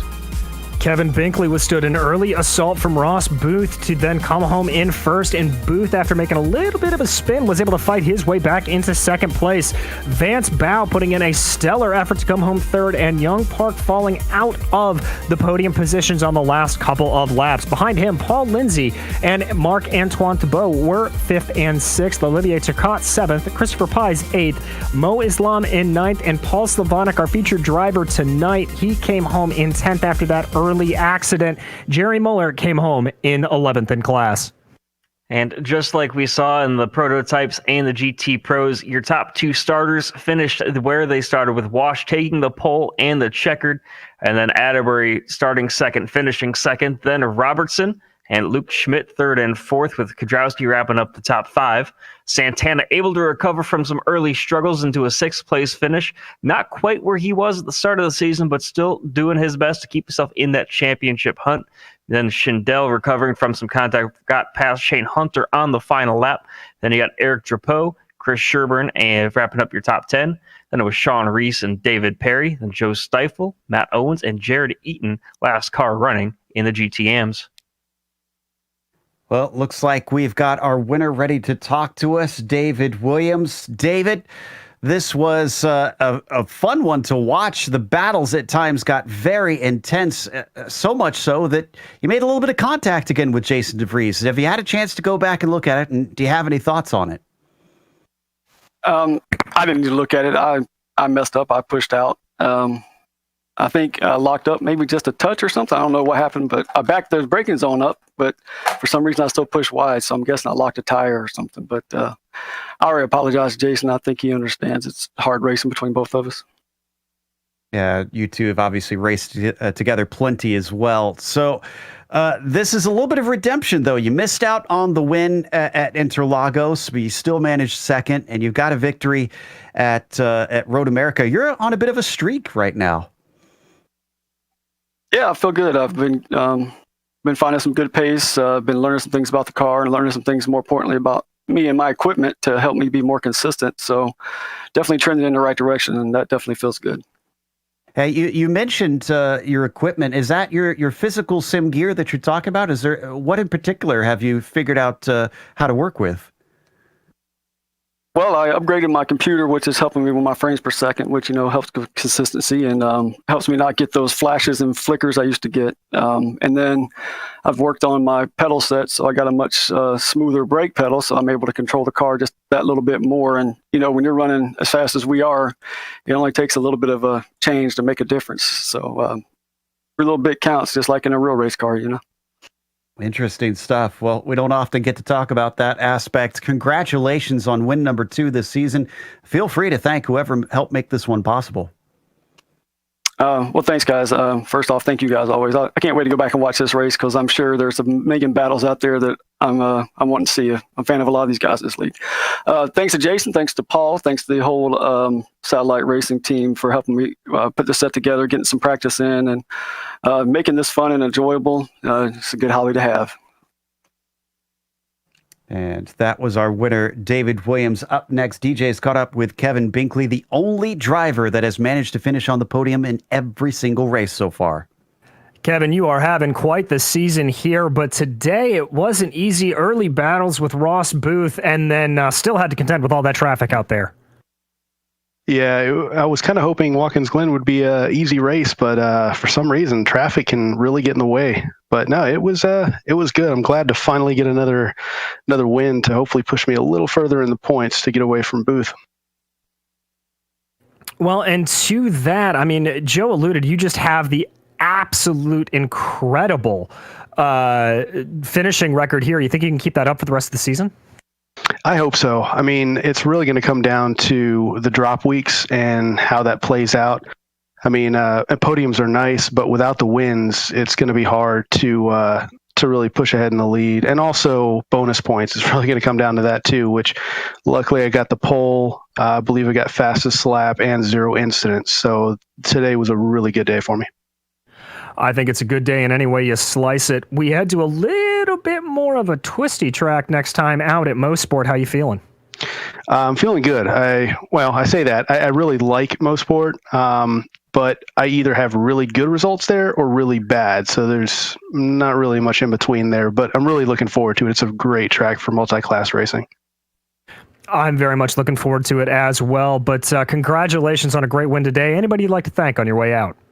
Yeah, I'd like to thank all the drivers doing a great job. You guys for doing the broadcast, and shout out to my dad. He loves watching these things. You all do an amazing job. Well, congratulations again. And now Chad Irvine has caught up with our first place in the GT3 category. That's Ryan Wash. Ryan, the man on fire the last 4 weeks. Man. 2 consecutive wins, followed by a second place last week, and then a win again today. How have you been putting these results my together? audio is messed up. Okay. Oh, there we go. I got it. Okay. That's all right. Hey, so as I was saying, 4 back-to-back phenomenal results. Your worst of the last 4 races has been a second place finish. How have you been able to keep the consistency up? Honestly, just dedication to it. I mean, I've been putting in laps to get to this point, and I'm going to start off right off the bat and say, Joey, that was a hell of a race. We made a little contact there on the toe, almost put both of us around. Unfortunately, he drew the short end of the straw, but man, I am drenched, and I never sweat during races, and I am drenched right now. Yeah, you guys got caught kind of split up a little bit, during the pit cycle. What was it like when you were coming out of the pits, or when you guys were leaving the pits and you saw each other right back on track after you both made your stop? Yeah, I decided to try and undercut him, hoping that the GTEs would kind of hold him up a little bit. They held him up a little bit, but just not enough. You need 1.3 second gap in order to keep the guy behind you out of the draft. And he came out and he was 0.7. We were right back to where we were. And honestly, heart sank a little bit, and then the heart rate picked up a lot.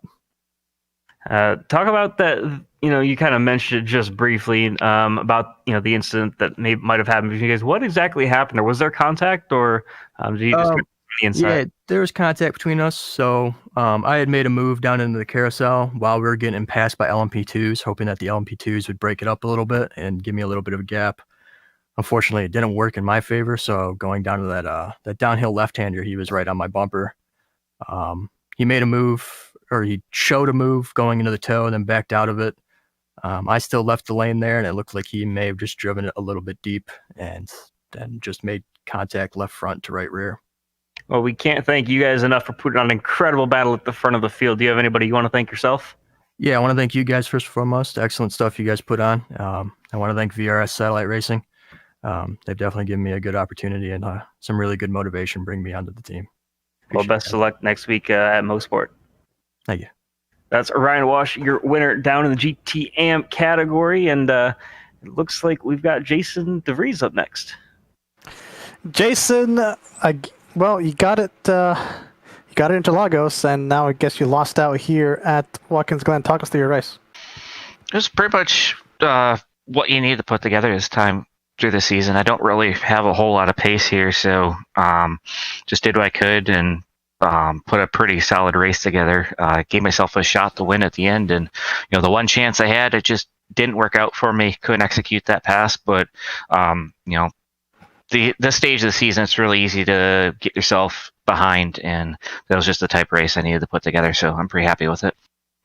From what we saw in qualifying, the lap times were really, really close. It was less than a tenth between the first 2 cars, and it looked like you had equal pace to Williams there, and it looked like David got got a little bit shafted in traffic before the pit stop, and it looks like you got the bad end of the stick after the pit stop. So, tell me what it was like passing multi-class cars here.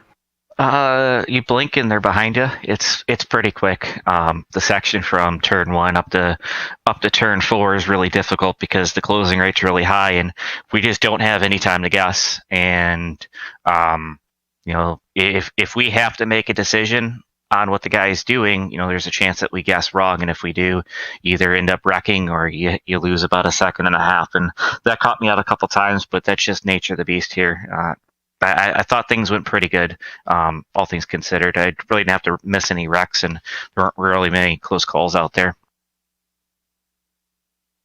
Well, it looks like you have some work to do then. The points are still very close, and we have a couple more rounds to go, just past halfway in the season, I believe. Well, any plans for the next few rounds? Just keep doing what I'm doing. I'm where I need to be, so I really don't need the press or anything. And I've been here before, so it's just a matter of clicking off good races. Bosport and Motegi are really fun tracks. Looking forward to Hockenheim. Long Beach and Bathurst are going to be good challenges, and then we'll end up hitting Road Atlanta, and we'll finish in the night there. So I'm excited about the layout the rest of the season. It's just got to keep performing, and things will take care of themselves if I put everything together to the best of my ability. Well, good job today, Jason, and congrats on second place. Thank you, sir. Appreciate it. I believe up next we've got our second place finisher in the GT Pro class. DJ has caught up with Ross Booth, who unfortunately had to fight back forward to get where he started. He certainly did, Ross. That was a great battle up front, and then the spin put you back, but you fought your way up to a well-deserved second. Yeah, sort of put myself in that position to get past where I did, and I sort of just ran wide, and the ice grass got me. But man, about halfway through the race, my car really came alive, and I was putting down the lap times, and I had a really good stop. I think I was on the lowest wing by a lot compared to a lot of guys, so it would have been a really interesting battle with Binkley at the end there, because I think he was on a higher setting wing, so get the yin and the yang effect through the infield and down the straightaway. But I'm really happy to claw my way back up to second after that spin. Well, and it looked like traffic, as it always seems to be in this series, was a bit of a conundrum for you. How did you manage it around the twisty confines of the Glen? Just these guys are so good at multi-class racing. There's a lot of trust that goes on, that there's a lot of back and forth sections of the track, so you know that they're going to stay on the racing line and not move over for you. So it's very easy, or it's easier to predict where they're going to go, and you get caught in some spaces, and sometimes you get them down the straightaway. Well, looking ahead, we're closing in on the latter part of the season. Do you think you can catch Kevin as this goes along?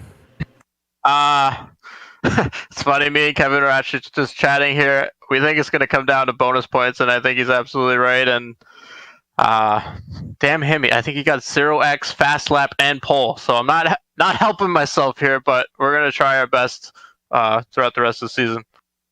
Well, we'll certainly be watching for you. Anybody you'd like to thank before we let you go tonight? Just shout out to everyone at Satellite Racing. They really pushed me to better myself each and every week, and couldn't be here without them. So appreciate them. Well, congratulations again. That was Ross Booth, your second place finisher in GTE. And now Chad Irvine has caught up with your third place finisher in that GTE category, Vance Bow. Hello, guys. How's it going? It's going pretty good. Walk us through your race today. I mean, it looked like we called your name a lot on stream, and it was quite the fight you were having the entire time.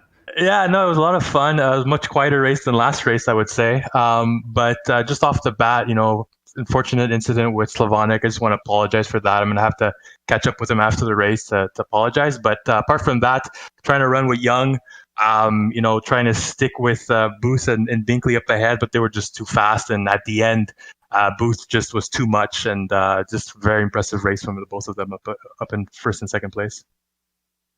Yeah, this is really going to help you out in the points. You came in sitting ninth in the points, going to work your way up just a little bit here, as some guys in front of you like Slavonic had a rough day. still about half of the season remaining. What are your thoughts looking forward? I'm looking forward to a couple of the races coming up. I have a new setup, a new set of pedals, so I'm really looking forward to testing them out and seeing how well I can do. But man, looking at Bink and Ross up ahead, they're just too much. And so if I can get close to them in terms of race finishes, that'll be a good way to close out the season for sure. And you talk about, the new pedals. How does a change like that? You're not the first one to mention kind of working on your equipment midway through the season. How does a change like that impact your driving? Overall, just consistency. Going to load cell pedals definitely helps the consistency. I'm trying to get Bink to jump on them. So if he's hearing this right now, come on, dude, pick up a pair of load cells. But no, definitely it's the consistency more than anything. The pace, you can get it off of like a 1-lap pace, but over a whole race distance, when we're talking 60 minutes, 90 minutes, definitely helps. Well, hey, congratulations on another podium finish. Anybody you want to thank as we wrap things up here? I just want to thank my girlfriend for letting me pursue this hobby. So, she lets me spend the time. So I just want to thank you, Marcy. Love you. And that's about it.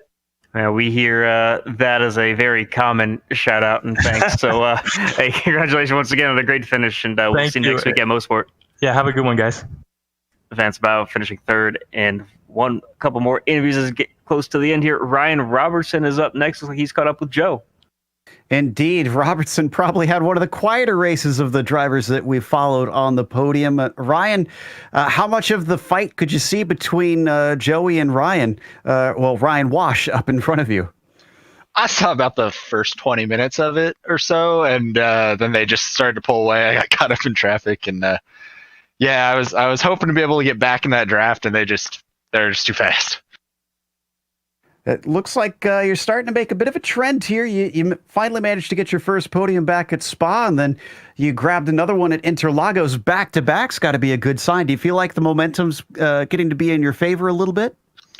Yeah, definitely. I think I'm kind of calming down a little bit. This is my first season in this league, so I was very, nervous around a lot of these fast guys, and so now I'm kind of finding a groove and not freaking myself out.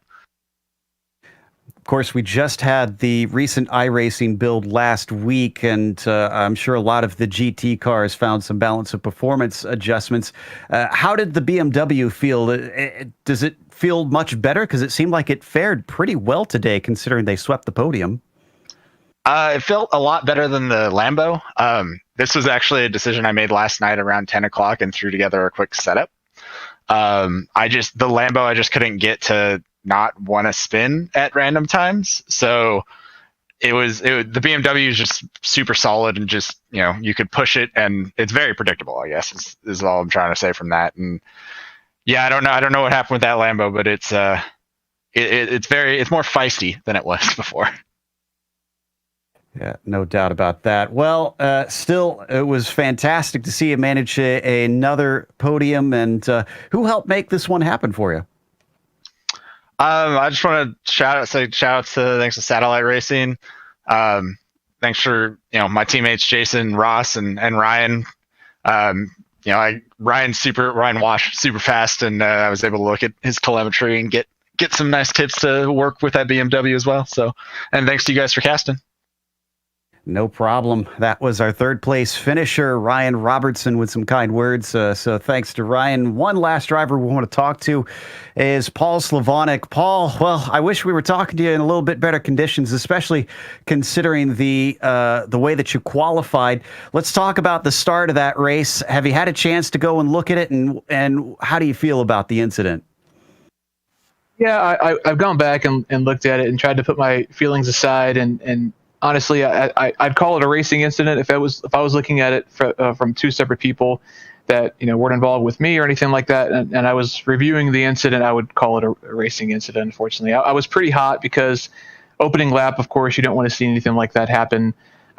So when I saw Vance kind of blow the corner going into that right-hander, he still had the inside of the next corner. I had momentum on my side. We both stuck it in there. I want to say he probably took a little bit more steam into the corner, and that's how we made contact. But at the same time, it's cold tires opening lap. That's just how it goes sometimes.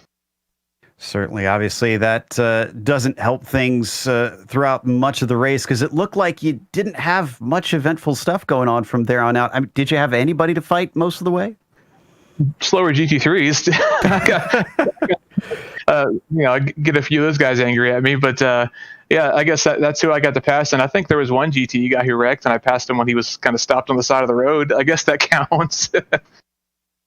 Well, it was a fun experience from our perspective. Did you feel any stage fright being on screen, knowing that we could pop in at any point during this broadcast? No, having the VR set actually kind of helps. I get to hide all the worry in my eyes under my VR mask and everything. So, but yeah, it was kind of like having the Eye of Sauron just kind of sitting there staring at me and everything. Except I could put the ring on and disappear. So that was the only deal, but it wasn't too bad. Well, I suppose better for an incident on track to ruin things than a cat jumping in your lap today. But commiserations, and hopefully we'll get to talk to you again in 2 weeks. Oh, yeah. Well, it was a cool experience and everything. Hopefully we get to try this again under better circumstances. That was our 10th place finisher in the GT Pros, Paul Slavonic, and I believe that's going to wrap us up for this evening. So big thanks, of course, to the Autobahn Sportscar Challenge guys for bringing us back for another season of coverage. But also, we want to thank the companies that provide the software and the hardware for our broadcasts that are listed on your screen. Additional thanks go to June Lalonde, who provides our wonderful music. Her Bandcamp is there at the bottom if you want to check out more of it, including her new album coming out very soon. Thanks to the team today, Sean, Chad, DJ, Dougie, and Cy. If you'd like to find out more about GSRC, including upcoming races, you can find it at globalsimracingchannel.com. Also, check out our social media on Twitter at GSR Channel, Facebook at Global Sim Racing Channel, and Instagram at GSRC_Graham. If you'd like to support us, check out our merchandise store at gsrc.storenv.com. The link is in the description below. And don't forget to head on over to our YouTube channel so you don't miss a moment here on GSRC, as if you subscribe, you'll get everything notified in your timeline. The next race, as we mentioned, in 2 weeks is going to be at Mosport, Canadian Tire Motorsports Park. It'll be Monday, March 29th at 9 p.m. Eastern, but we have upcoming races for other series listed on the screen, so check those out and mark them down on your calendar. However, until next time, race clean, race hard. We'll see you on the track.